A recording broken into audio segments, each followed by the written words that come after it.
Hello, and welcome to another episode of 360 Degrees, a part of the Urban Breakdown podcast, available on all streaming podcast stations. Odie, set it off. Good morning, guys. So it has been a really, really rough week for, for Black people in America. Um, I always I've talked about this on the show before. I always talk about my escape plan. But just compounded with the pandemic, it's the absolute fucking most. And I had a good conversation with my cousin, my older cousin. He's like a brother to me. He's gone back home to Ghana because that's where he grew up. So it's nothing for him to, go and readjust and work and set up shop there. But we had a very lengthy conversation yesterday because I've just been triggered by a number of events and I want to talk about them on today's show. Um, I want to start with this mother and son duo. Thanks for posting the link, Merce. But the article is titled "High School Senior and Mother Say Large Group of Armed People, including off-duty deputy, terrorize them in their own home," and this is right here in North Carolina. Oh, It's shit. funny because I actually when I first read the article, I was like Pender County. I don't think I saw the part where it said North Carolina, but immediately I was like Pender County. I was like, I'm pretty sure that's one of the 100 counties, and then sure enough, it later confirmed it in the article. I was like, fuck. So the article goes on to talk about how the attorney on their behalf, who's representing them after this nonsense, described the mother and son described themselves as being terrorized, and essentially what happened is a group of white people went to the home of a black mother and son. They were demanding to know information about what happened to a missing girl. I'm pretty sure the girl is white. I don't believe the article clarified that, but I mean, big mob of white people that automatically thought lynch mob, trying to question where the nigga took this little precious white girl, even though she probably went off willingly to go get some BBC, because that's just how some people roll. So they actually go there. They're like asking the boy is like late at night too. So like the boy was playing video games. His mom was already in bed, and he was just like, well, I can't tell you anything about who you're looking for because that's not me. I don't. The person that they were looking for, I guess they already had a suspect in mind. That that person had lived like maybe next door or in that neighborhood, but had already left a couple of months ago, so they were late. And the kid kept saying, "Well, that's not me." He was like, "Matter of fact, that is me on that sign right there." And he's class of 2020, so you know how the kids are putting the signs in the yard, and they're just like, "Oh, congrats to so and so, class of 2020," and they put the sign in the yard so you can support any graduating seniors, which I think is such a cute idea. I saw the sign in my neighborhood the other day, Mhm. and they kept demanding. They still insisted in demanding on getting in the house. Of course, by this time the mom gets up and she's like, "What the fuck is going on?" And they're just like insisting and demanding to get in the house. One of the people was an off-duty police officer. From No the way. yes, right. Um, yeah, he was from New Hanover County, the sheriff's office. So again, makes it even more egregious, more ridiculous that they would, instead of fucking keeping the peace and allowing the justice system to work as y'all motherfuckers are supposed to, here your ass come harassing innocent people. Some of the people started to leave, but when the police were called, like, they fucking just disbanded the group. They didn't take any names. They didn't reprimand anybody. Um, so of course it's like nothing's gonna be done. And when the mother called the sheriff's office, I guess of Pender County, she was just like, "Well, what the fuck are y'all gonna do? Because I feel threatened in my own home." And they were basically like, oh, well, it's hard to get the names. Just being lazy as fuck. Like, no police work at all because it's their good old boy system and fuck your feelings. That's just the energy that they have. I'm convinced that that's the energy that they will always have, which is why I've taken steps to protect myself. I've talked about that in the group before, but yeah, it's some bullshit. Did you guys see the story? Yeah, I saw the story, and I was going to talk about it on Monday, but I think today's a better platform for it. But I mean, you remember what happened in Ferguson after, God, there's so many people who get murdered. I always get Mike Brown was Mike Ferguson. Brown, Oh, by and the way, side note too, I did watch Becoming. I think you guys should watch that as well. It's on Netflix this weekend, and there was a section where she was naming the names, and it's only a small segment. But yeah, sure, you're right. Because even one of the names she said, I was like, wait, which one was that again? And you have to always kind of remember the details around the case. But Mike Brown was Ferguson. And what a lot of people realize in Ferguson is what I wish more people would realize is that, hey, listen, the only way we're ever going to get justice, because we know that these cops are not on our side. So we have to put our people in local government in order to keep them under control. Because if not, then you're going to have what happened to this young man and his mom, where they practically almost got lynched. People standing on their lawn with guns and talking about, looking for information. I'm like, where's your badge? Like, you can't come in my home. Like, there was a point where like you said, the guy tried to push his way into the home. Like, the son tried to close the door. The dude put his foot in the door. Yep. I was like, listen, I'm just going to step inside and close the door. And then we on talking. He stood his ground. He's like, no, we're not going to do that. And he kept trying to force his way in. But not today, Satan. Basically. But I mean, the kid's name is Damien, by the way. Yeah, I don't want to go off on oh my gosh, like the Antichrist, right? Yeah. I don't want to go off. No, the kid's name was Damien. No, he's good. Oh. Yeah, but I mean, I have to say this. The reason why a lot of these things happen with these cops and even with these lynch mobs is because they know that the local cops are going to buy whatever bullshit story they give them. So they got to put people in control that are not going to give them that leeway because they know, I mean, they pretty much knew the outcome. They knew they're going to be like, well, no harm, no foul. They're like, I would search for these guys, but it's too sunny out. Conditions aren't right. And then they're just going to let it go. And they know that. That's why they can show up on other people's lawns with guns, looking for people who, just on a hunch, and they know that. So I think people just need to do the research and just find out, oh, okay, who hires the police chiefs? And if they're elected, we got to run somebody against them. If they're appointed, then we got to find out who appoints them and then get them out of office. So I don't know. I don't know much about, what was it, Pender County? I have no clue what a Pender County is. I had to look it up on a county map. Like, how far away is this from where I live? I don't know. Yeah, they're almost to the south of North Carolina. So right next to Brunswick. Almost in South Carolina. Almost at Brunswick, which is almost at the very bottom border of North Carolina. Okay.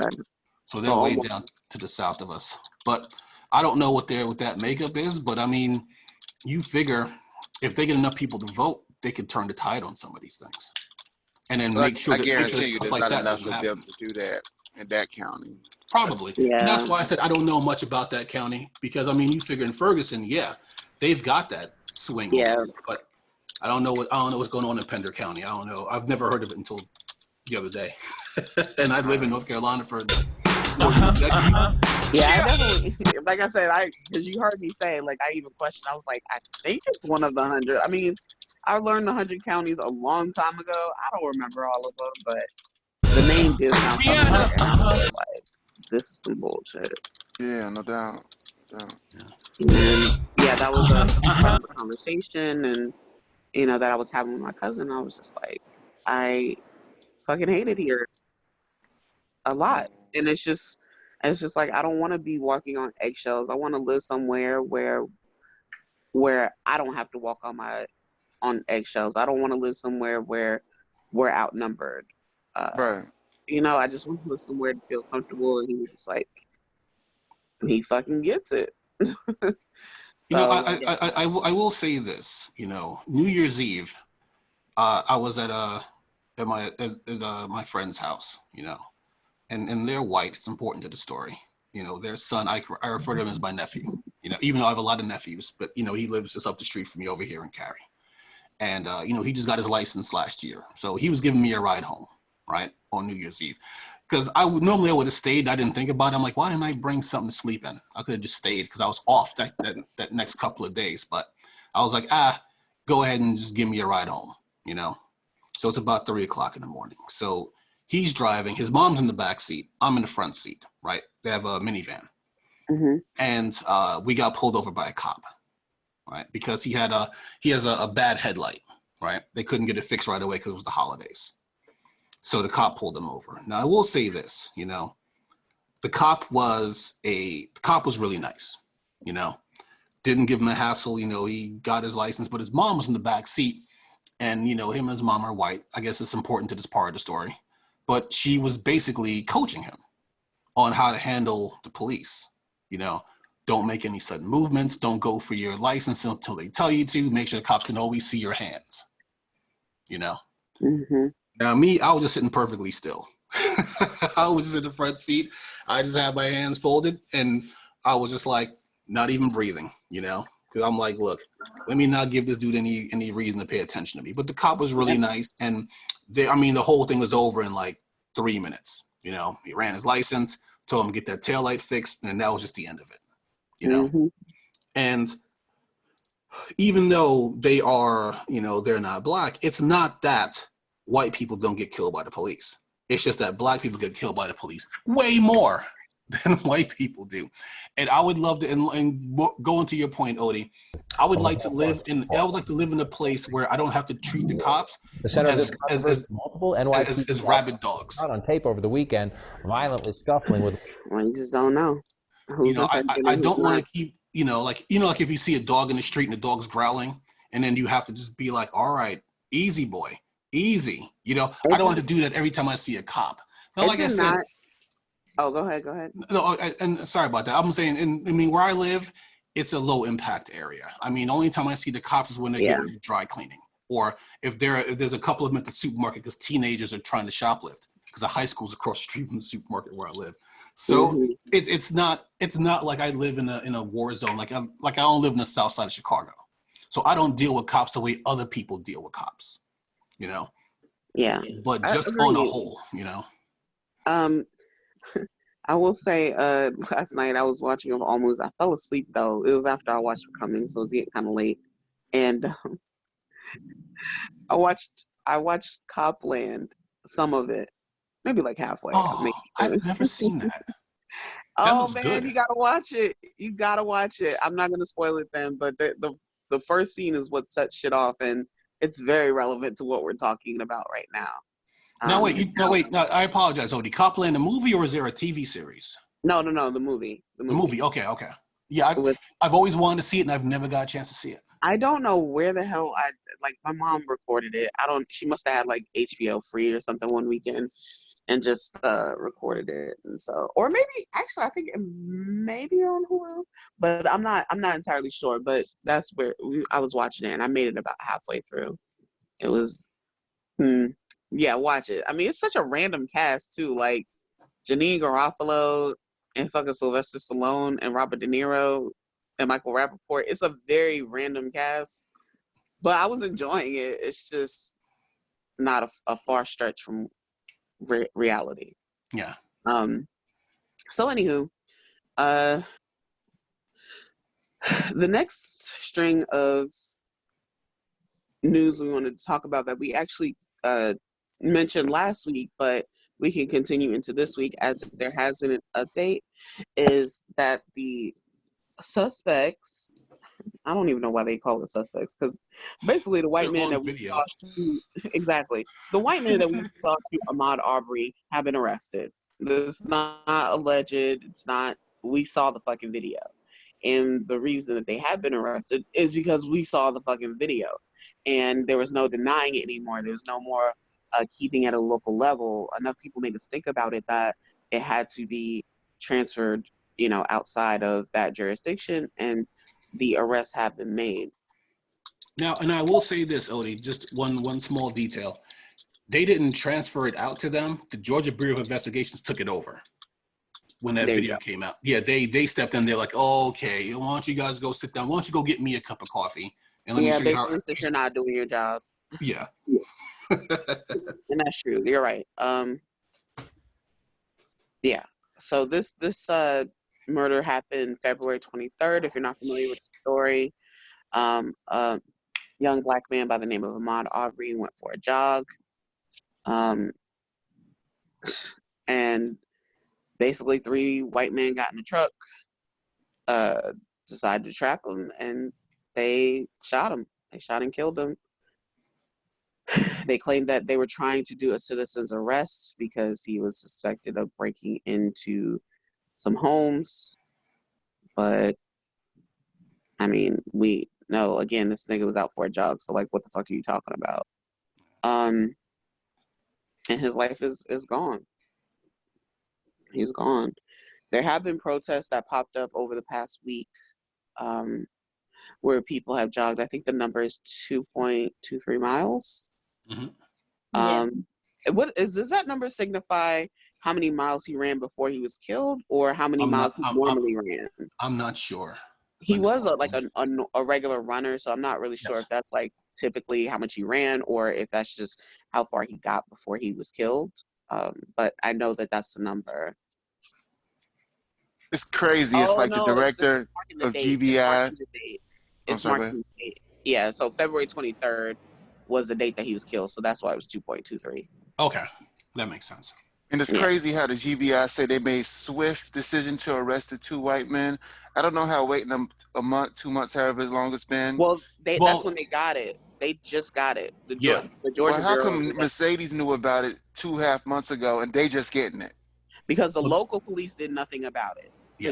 So it went from the county level or the city level and them investigating it to, because it was Glenn County. So Glenn County was supposed to take care of this shit, and they didn't. That's why it had to be taken over, as Merce noted, by the Georgia Bureau of Investigation, because the motherfuckers were not doing their job. And it basically took the Georgia Bureau of Investigations about 36 hours before they made the arrest. And then this is from CNN. Asked Friday why the GBI, which took over the case this week, quickly arrested McMichaels when local authorities did not for weeks. GBI Director Vic Reynolds said he couldn't speak to the actions of other agencies, but he added, I'm very comfortable in telling you that there's more than sufficient probable cause in this case for felony murder. So they're not even going to go for manslaughter. They look like they want to go for murder. I can understand. I feel like what happened and what we're not seeing, I definitely look forward to more facts of this case coming out. But I feel like there's probably group chats or some shit that we're going to see unfold over time where these niggas are talking about killing this black man, and probably laughing about it, which brings me to my next story where Odie, but before you go to that, Odie, I didn't mean to cut you off.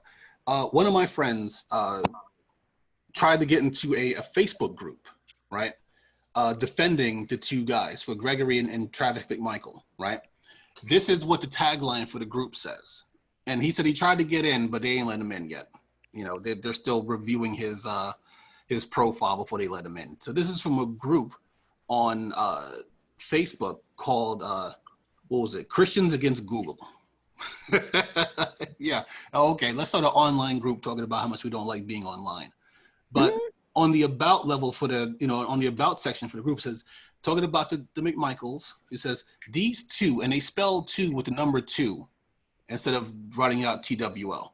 And it says, these 2 God-fearing men were only trying to protect their neighborhood. This area has had a string of break-ins, and this man fit the description and did not comply with simple commands. Our hearts go out to the McMichael family in their time of need. And then they end it with, Amen. First of all, according to CNN, there's no string of crimes because they talked to the police and they were like, well, were there a lot of robberies? And they were just like, no, there is no crime wave, no nothing like what that. they claim, what I remember reading at one point is that he had looked into a house under construction, which does not translate to breaking into anything, but that's all he did. That was like the closest they could say to, I mean, that was suspicious. But that's not even suspicious. Like, I've done that shit all the time. Even when I was a kid, I remember like figuring out the code to the padlock on the door, and me and my friends went in and we took a tour of a house. Like, obviously, we had no intention of buying it. Well, technically, I guess we broke in, but we fucking looked around and that was it. And then you left. Yeah, and then we left. Didn't take shit. The crazy thing is, Georgia is one of 4 states that does not have an anti-hate bill. The state that has probably the highest indication of killings of blacks by whites does not have a hate bill. Well, this is the same motherfuckers. That's so Georgian. This is the same motherfuckers where the CDC is. Right there in Atlanta, CDC headquarters, right there, and their governor had the nerve to get on TV like recently, I feel like this week, and had the nerve to say, we just now found out that the shit is asymptomatic as far as COVID goes, COVID symptoms go. So like, bitch, what are you talking about? You're opening up the state back and you're just now finding out that shit motherfuckers can be asymptomatic. Like, the CDC is right there. What are you talking about? And they had a lot of cases when they opened back up too. They had a lot of cases right after. It was like 600 in a day. It's premature. Yeah. Well, they're trying to push him back to work because they don't want to pay him unemployment. Bingo. That's the main thing. And Florida, Georgia, all those southern states are just, that's a whole other thing. I'll get into that on Monday. But go always ahead. Look at Georgia, Mississippi, and Alabama like they're the same state. Yeah. Like, Kentucky. Straight up, though, as far as like education goes, it's not a stretch. Yeah, throw Kentucky on there. Sometimes Tennessee, you can, sprinkle a little bit of that. They're just as ignorant sometimes too. But Georgia, Mississippi, Alabama, yeah, they're just one state. Oh God, yeah. It's just one state with 3 borders. That's it. This state is Georgia-Bama. Right. Miss Georgia-Bama. Yep. Well, yeah, so I kind of hinted a little bit earlier about how there's probably a group chat or some sort of text where, like I said, people are bragging about getting another nigga or whatever. Because interestingly enough, we saw a young man get shot by the police as well. His name is Sean Reed. This case comes out of Indianapolis, and he was on live. His situation is different because he's not the typical sympathetic victim of a black man who's quote unquote not doing anything. Right. He's definitely running from the police. He's streaming it on Facebook Live. And he, like, his last words are like, nigga, help me, or something like that. But basically, now they shot him. And what's disturbing about this video, is the fact that these niggas basically got on there and was like, oh, that's going to be a closed casket, homie. And LOL the situation. And I'm just like, it's still a life. Like, where the fuck is the compassion? The cop sounded as if he sounded black too. The cop that said that about it being a closed casket, he sounded very African American. So now, you ever want to just go around and murder people? Just become a cop and get away with it. Right. The only cop that I know that's still in jail is the guy that shot the guy. I can never remember his name, but he shot the guy in the back down in Charleston when he was running from him. Michael Slater. Some years ago. Yeah, he shot him in the back, and he is still in jail. I think he got life, if I'm correct. Yeah. Nah, I that mean, one guy's still in jail. He is raping all those girls in I think it was the Chicago area, all them Oh prostitutes. yeah. Him too. I you know, remember. and the only reason why he got caught because he just happened to rape a girl who wasn't a prostitute, and then they finally dropped a hammer on him. But he was raping all these high risk women, and was getting away with it for years. He just happened to rape the wrong woman, and it all came back to get him. Yeah, I remember that one. That was like a story on like on TV One. I can't like they have a series where they talk about crimes. It's like a crime show series. I can't remember it. But yeah, I remember that story.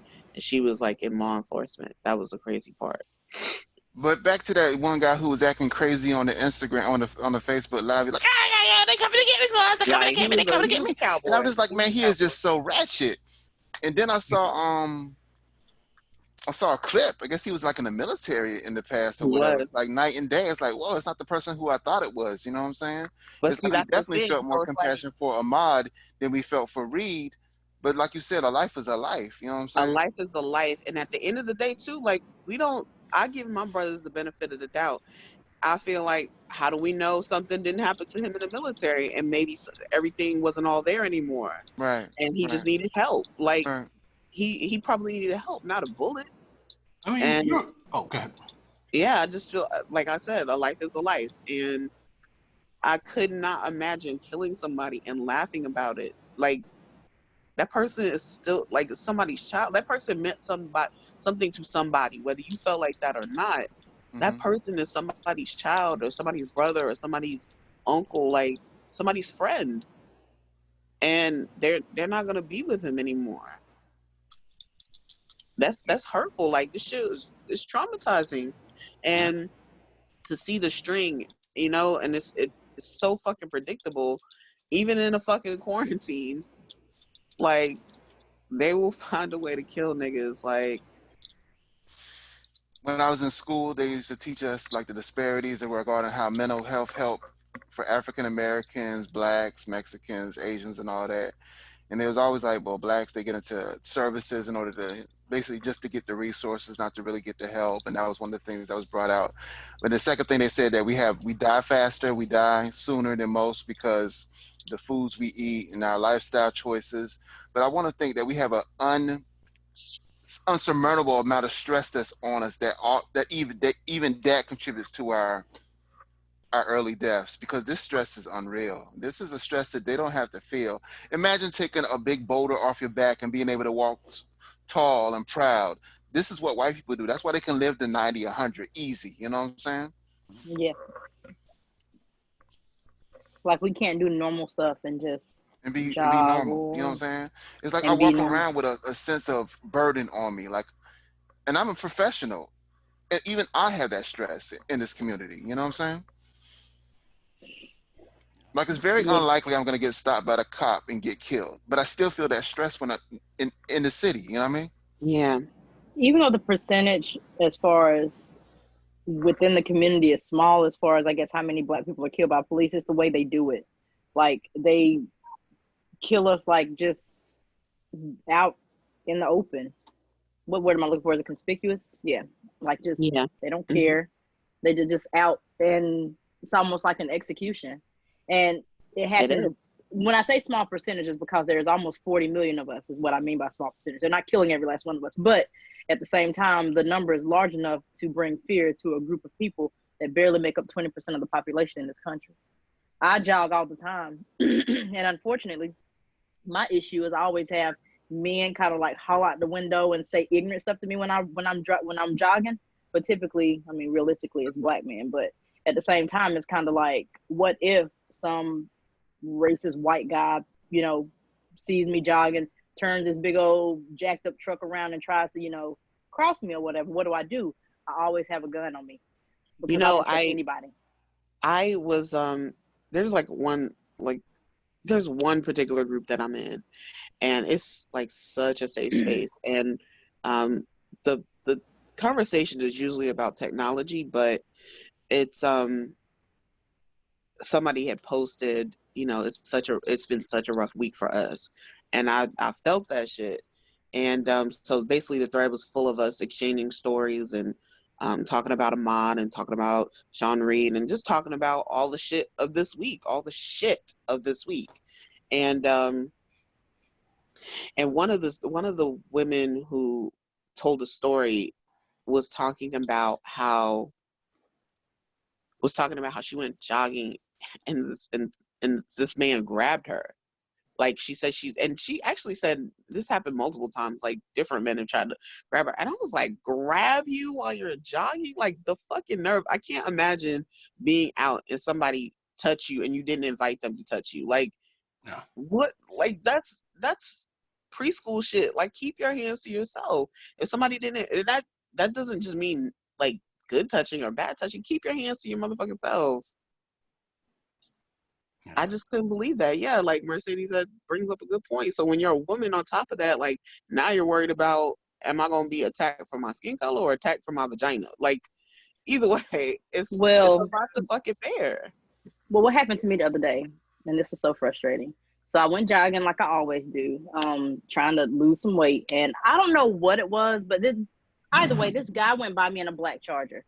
I was going this way. He went by, So I'm walking towards traffic. He sees me. He goes into the apartment complex that I came out of behind me. And he turns around and says, hey, do you need a ride somewhere? I said, no, I'm walking on purpose. And then he was like, oh, well, I can still take you to your destination if you need me to.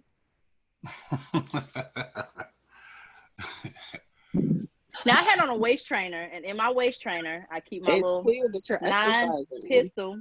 I had my watch, my Fitbit watch. I had on a waist trainer. I had my little water bottle or whatever, and I was literally. I even had on like a sweatband because this hair gets heavy and it'll sweat. So I even had that on. Now I'm a big I guess girl. Like I guess I'm bottom heavy, but like I even had on like workout type yoga-ish pants or whatever. So I was walking, and to me, I look like I had on workout attire. I even had on like this little tight workout shirt, but I literally didn't have on jeans and a t-shirt walking down the street. I had on stuff that you would wear working out, and I was like, he said something about well, I can take you anyway, and I was like, I said, dude, I just said I'm walking for a reason. I'm working out. Oh well, my bad. I don't mean to bother you. Have a nice day. He goes down the road, and behind me, well, again, here comes another dude down the road, and my son was with me. I think I made a post about this. I'm not sure if I did, but this guy, he doesn't stop. He just yells out the window, damn, you fine as fuck. And my son is looking like, what? I said, baby, let's just keep walking. The rest of my kids were like, that's hopefully the lesson for your son. Like, don't fuck, like, I don't know who raised those people, but what you're not going to do is that. Like, he didn't like it. He was really mad. That's not okay. Right. He was extremely mad. And I was like, I said, dude, and my other kids, I had all my kids with me at the time. And we're just working out as a family, but it was kind of like on a note of like embarrassing. And then my son was like really mad, and I had to calm him down. He was like, Mom, he said, why would he say that to you? And I was like, I said, I don't know. So, I said, don't pay any attention. But he was really, no, really he was like, because I am. Hey, that's baby. I probably, I'm that mom. I'm that mom. And my son. That's kind of mom I am. I'm like, because I am, nigga. Like, how you should see how pissed he was. He was ready to like turn around. I was like, you're 11. You can't beat up a grown man. So I had to like calm him down. I was like, just don't worry about it. Yeah, but I mean, my kids have hurt me.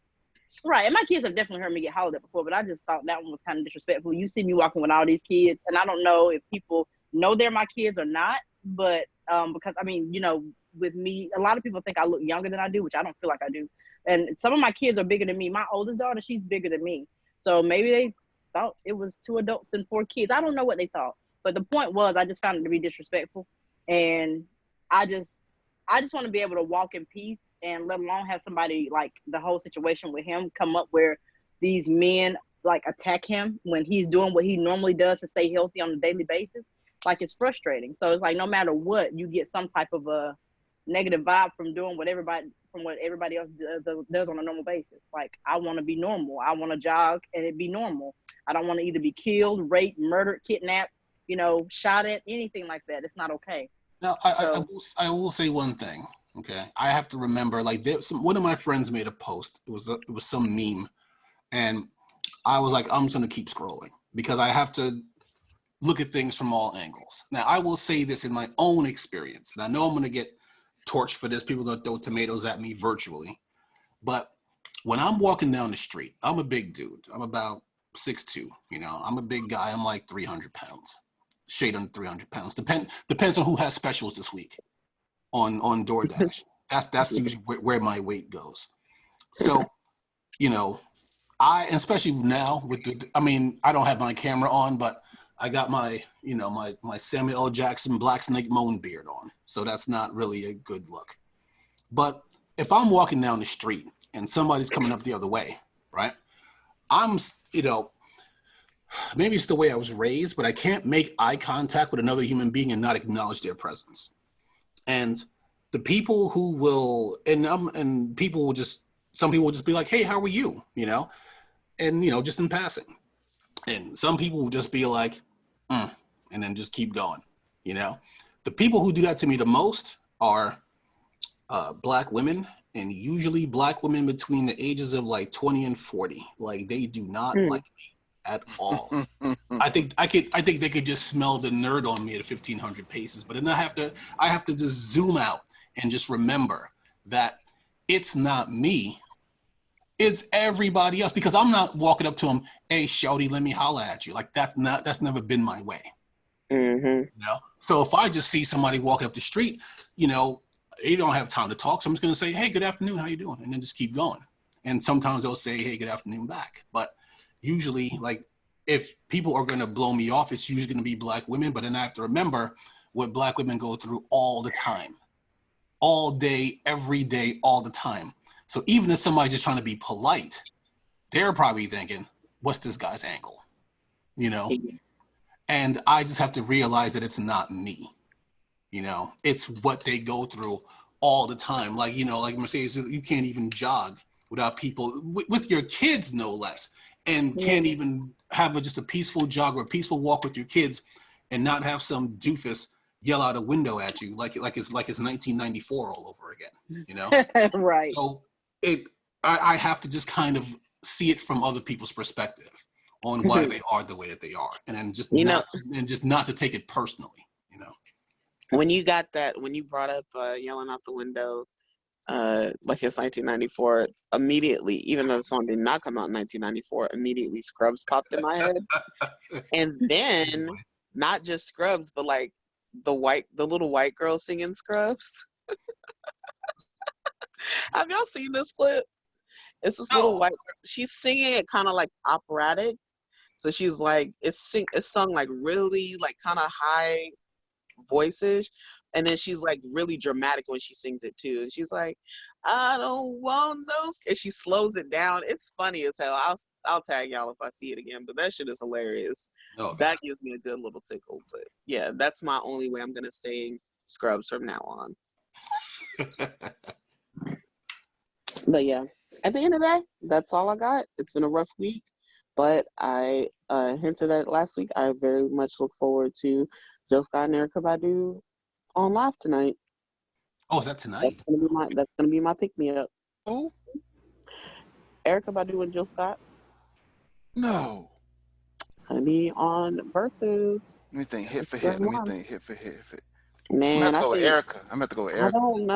I don't know. I was listening to Intro with Jill Scott, the first volume, Words and Sounds. We were talking about that last week, and I was just like, I may have to go Jill Scott, but it's not going to be a blowout by any means. Yeah, it's going to be kind of like, it's a celebration. I don't think it's going to be like, yeah. It's just like, whatever. There is no winner. We're the winners for being able to watch them. Basically. It's going to be like when they did DJ Premier versus RZA, and a lot of my friends were saying that Premier won, but I'm like, it wasn't a blowout because RZA's got some beats, man. He's got some, he's got some bangers in there. So I'm just like, and I wish Dre would get up on that bitch. I don't know what Dre's doing right now, but Dre versus Puffy. Oh, that'd be a good one. I definitely watched that one. The Puffy will probably win though. I don't know. Dre goes back a long way. I feel like Puffy had all the mega hits though. He really did. Yeah, that whole Bad Boy thing was like a movement. Yeah, it'll be good either way. Yep. So, So I want to talk about some social distances disparities. It's just a little tight blurb. I've been looking at a lot of footage online in New York and other places on how the blacks are being terrorized by police regarding not respecting social distancing policies in those cities, especially New York. And then on the flip side, we see people, white people, with AK-47s and MAC-10s, and I don't know about MAC-10s. I made that part up. Going up to the Capitol buildings, yelling and spitting in cops' faces, and not getting no tickets, not being advised to wear any mask or anything like that. And if anything, that's the perfect snapshot of this is America. I think that that particular song by Childish Bambino should be #1 on the charts all the time. And every week it should be a different video of all this disparities and all the bullshit that happens to black people. Mm. I see what you're saying. So basically, just have like a slideshow. Right. This is America. This is America. This is America. You know, like that. Yeah. Mm-hmm. I think the problem is that people just don't like the unpleasantness, and there are some people who just don't know what to do about it, and they're just kind of on both sides really, who would just help us about it, because there are a lot of good people out there, but they just don't know what to do. You know, I'm not saying I know what to do, but I'm just saying, like, both. I mean, I think there was a time where a lot of that stuff was just deep inside because, you know, there were consequences, and now it feels like there's no consequences now. Not for the cops, not for anybody.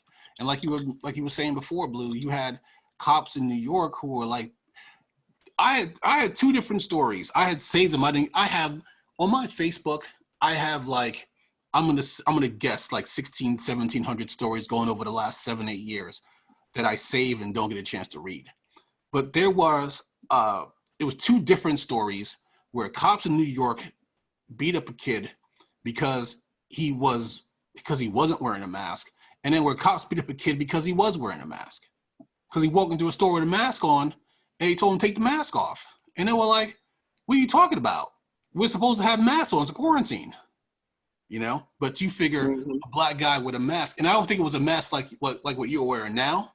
So I don't know if he was wearing like a bandana or something like that, because some of my friends were suggesting, like, until your mask come to Amazon, wear like a bandana or something like that. And unfortunately, I don't own a bandana. So, you know, it's like the cops are just looking for excuses to beat people up. And New York City cops have always been shit. Like, I'm not going to sit here and mince words and even be like, well, some of them might be good people. They've always been shit. That's nothing new, you know? So they're just looking for excuses to hurt people. And this whole mask thing is just, I mean, whether you're wearing a mask, whether you're not wearing a mask, the cops are going to find a reason to lay hands on you, you know? So, but like you said, you can get in the cop's face, you know, all of a sudden blue lives didn't matter anymore. You know, all the time they were like, blue lives matter. And now, until you can't go to Cheesecake Factory no more because of the quarantine, now you can get in the cop's face, scream in his face, you know. I actually watched I saw like a meme the other day that perfectly described everything from 4 years ago, where the people that we see out at these protests, their stance 4 years ago was, what you snowflakes have to learn is life isn't always fair and you don't always get what you want. Deal with it, kind of shit. And then fast forward to 2020. Oh my God, I need a haircut and I want to go to Cheesecake Factory. I said, these motherfuckers, woo, talk about snowflakes, the irony. You have become what you vowed to destroy. I mean, conservatives always use terms that describe themselves perfectly to talk about other people. Yep. You know, Yep. It's absolutely amazing. So. Yep. America.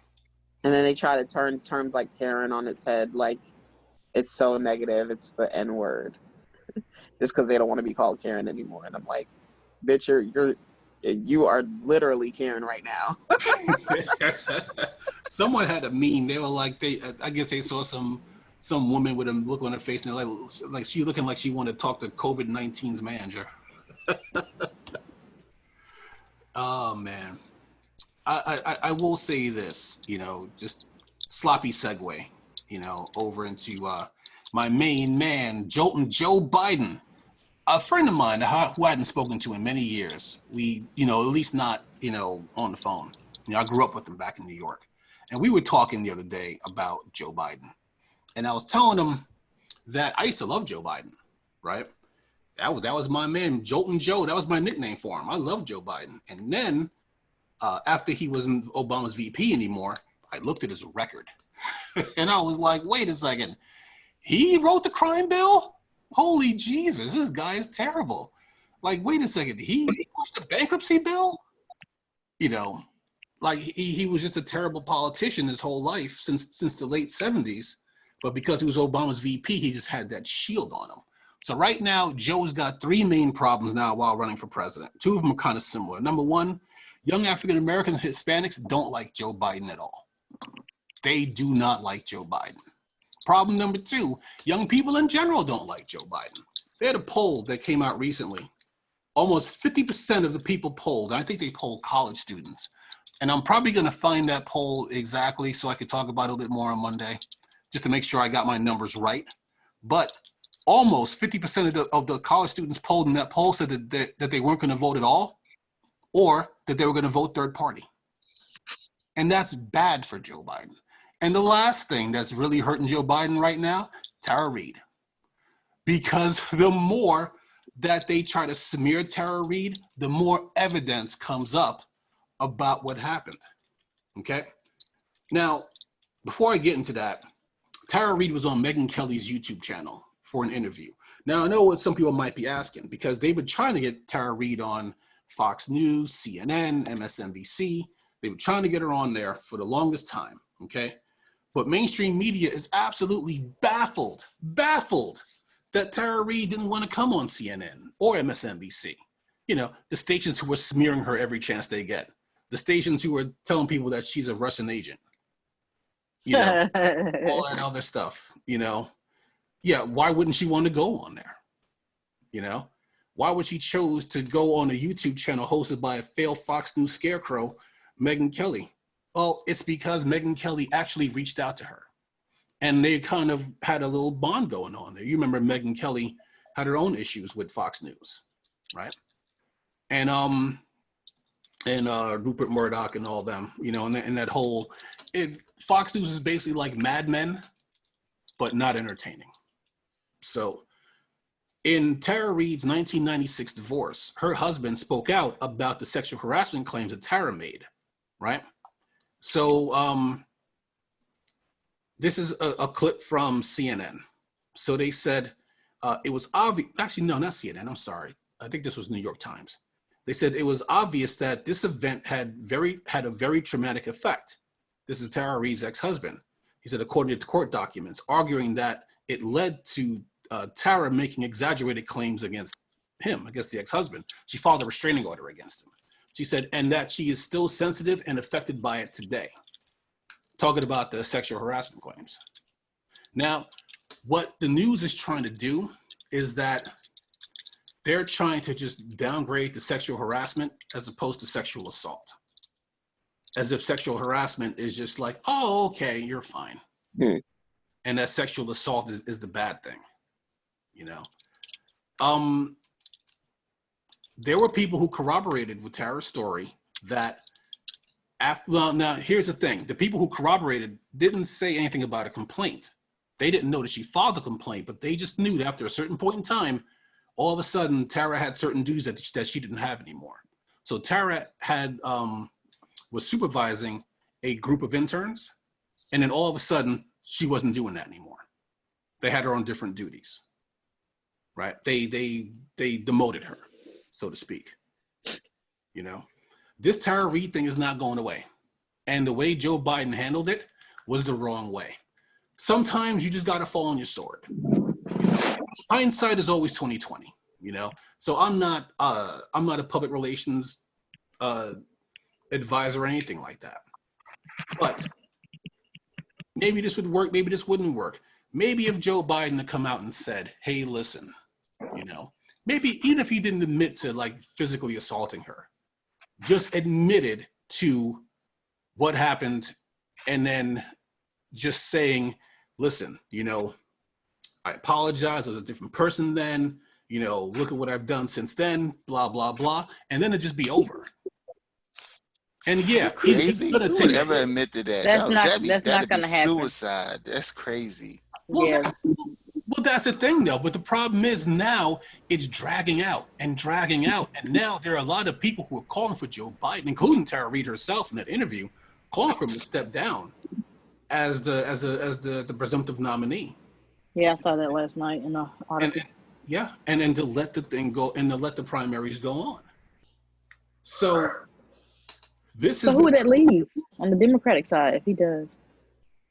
Besides Joe Biden, it would be Bernie Sanders, and that's probably why they're not willing to let Joe Biden step down, because Bernie has the next biggest amount of delegates. So, matter of fact, and actually, of all people who could save the day, was Andrew Yang. It was Andrew Yang's lawsuit that got Bernie Sanders' name back on the ballot for the New York primary. Because they used some obscure arcane rule to get Bernie Sanders' name off of the primary. And then at one point, when they couldn't do that successfully, they canceled the primary. So they were just going to do the primary for down ballot and then just cancel the primary for presidential campaign. And Andrew Yang's people filed a lawsuit. And the judge, looked at the lawsuit and they said, yeah, we're going to put put everybody's name back on there. Not just Bernie's, but everybody's name back on there, and then we're going to finish the primary. Because if Bernie Sanders gets enough delegates to keep Joe from outright getting the nominee, he would have influence on what goes on. Put it like this: the only reason why there were no super delegates in the first round of the primaries is because of Bernie, because that's one of the things that Bernie had in exchange for giving his delegates over to Hillary, because Hillary didn't have the votes outright to take the nomination. She had to make a deal with Bernie to get his delegates so she could be the outright nominee. But right now, it's not even a matter of, okay, we have to do this, and that. People are calling for him to step down, because of how he handled it. So he didn't just come out and just say, this incident didn't happen. He's like, I don't even remember her. Like, he's just trying to wipe the whole thing from. Hold on, how many years ago was it? 93. So you figure. I don't remember 93 either.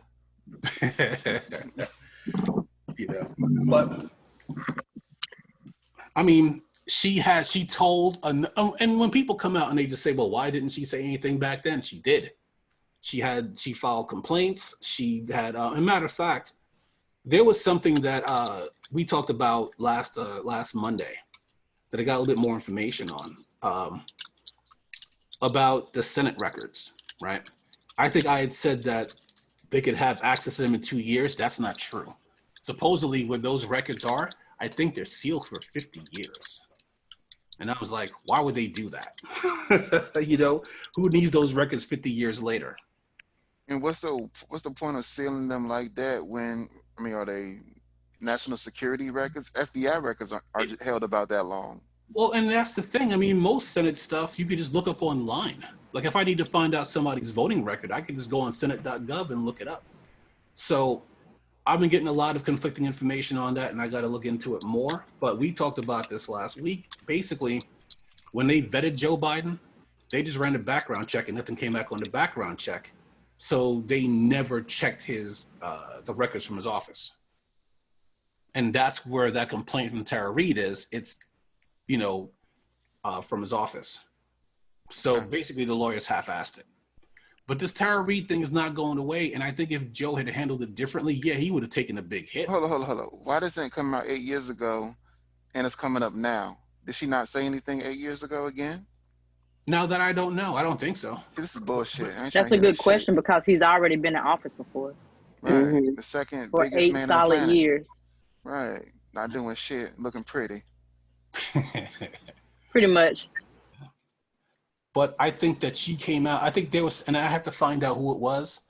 And usually these things come out in chains because right now Tara Reid is getting death threats and all this other stuff. I mean, because here's the thing. When people like that come out, there's no gain for them.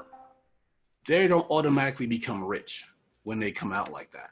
It's usually a detriment to them to speak up like that. Because look at Christine Blasey Ford, you know, all the death threats that she got when she came out against Brett Kavanaugh. Well, I don't try to always make like sense of that, because I think about, there are people out here that are driven by attention, whether it's good or bad. I think about on a much smaller scale. You think about I don't know if you guys remember the story from last year, but it was like I don't know if she was albino or just like really, really fair skin with freckles. Oh, the But she was NCAA girl, NCAA girl. NAACP president. No. Oh She my was bad. the girl I'm talking about was a model, and she said some shit about trans people. And Oh then yeah, I remember that. Yeah, yeah. and then she lied and said that that she's a trans woman, and that she couldn't be against Racist or trans people. Yeah, or homosexist. Yeah. she couldn't be transphobic because she was a trans woman herself.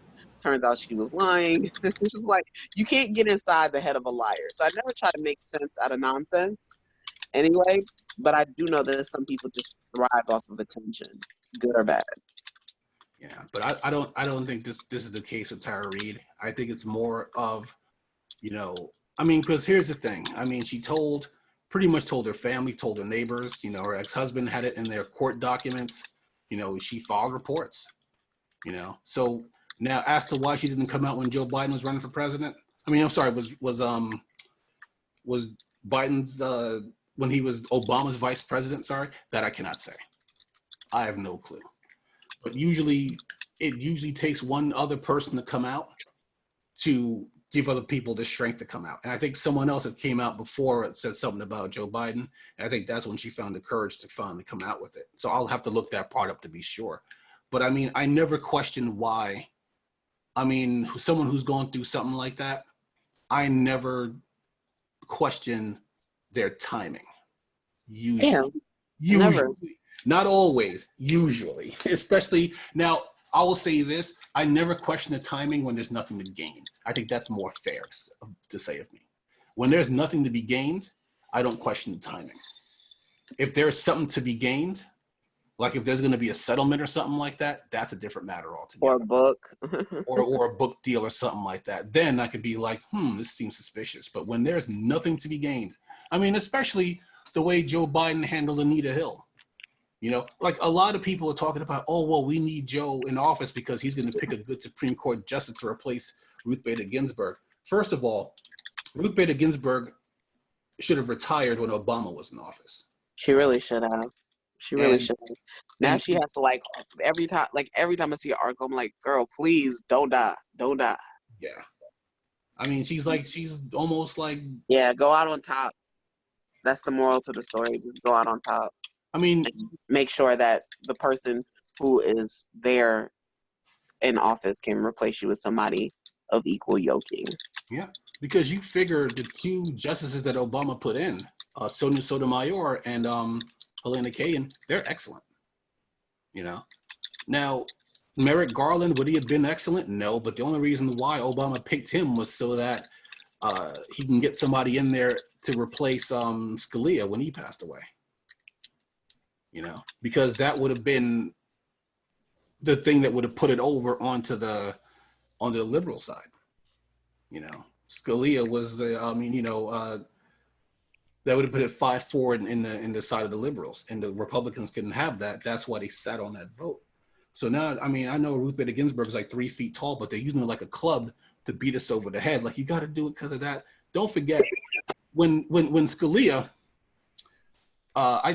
was it Scalia when he came in during those days? Him and Clarence Thomas, Joe Biden fought for them.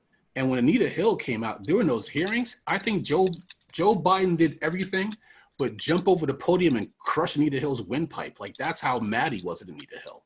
He treated her badly up there, you know. And we're gonna expect him to pick a good Supreme Court justice. Yeah, okay. I'm not really seeing that, but. You know, it may all depend on his team. And I'm guessing that that's the whole Tara Reid thing, maybe why he's hesitating to pick a He was supposed to pick a vice president pick last week. So they said, like a month ago, they said, yeah, by May 1st, we'll have our VP pick. Today's May 9th. And he still hasn't picked a VP yet. I think this Tara Reid thing is really starting to drag him down. And not just him, right? It's just the way that they see liberals now. Like, a lot of people are seeing liberals as just flat out hypocrites for the way they're handling this, because they believe Christine Blasey Ford when it was just her word against Kavanaugh's.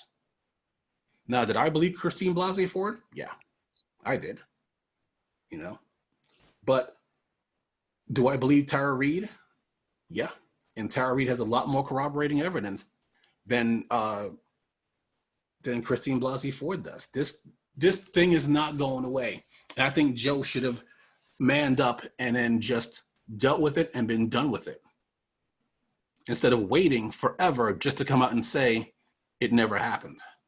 Something happened. All right. I think you're correct. And hopefully this doesn't impact the election too bad, but I think it already has. Yeah. Any last words? Odie, I'll let you go first. Stay your ass home. And run with Maud. Yeah, exactly. And I guess wear your masks if you can get them. Yep. All right. And that concludes another episode of 360 Degrees, a show on the most popular podcast in South Point. If you haven't already, please subscribe to the Urban Breakdown podcast, available on all streaming podcasts with the exception of iHeart. Fuck them. All right.